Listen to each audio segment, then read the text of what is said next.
And one of my quotes that I really like is children will be what they see to some degree, even though there are limitations to this idea. But we learn behavior partly through emulation and observation.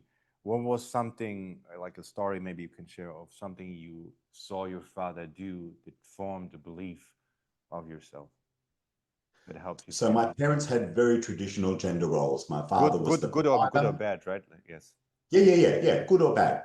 My father was the provider. My mother was the homemaker, mother. Um, that was one, big thing I took growing up around that.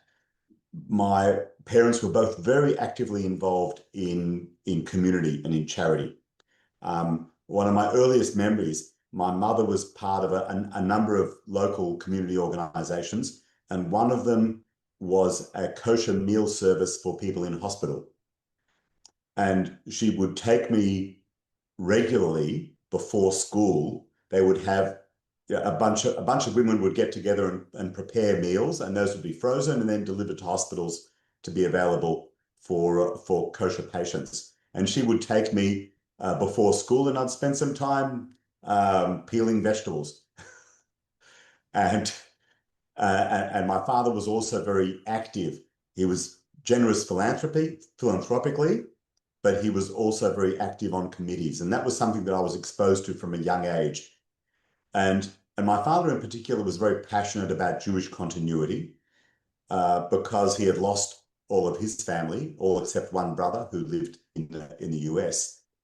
And he formed the view that the key to Jewish continuity is Jewish day school education. And he invested heavily in both his time and his finances to support local Jewish education.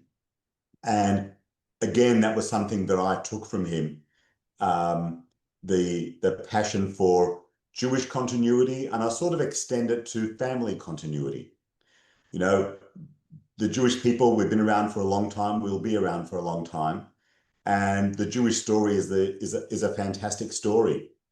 And continuing that is very much an imperative, and especially an imperative when you come from a situation of severe loss. To say, this family, my father came from a large family, and probably, I don't know actually, dozens of cousins, and out of all that family, two people survived. So my father said, I've got to rebuild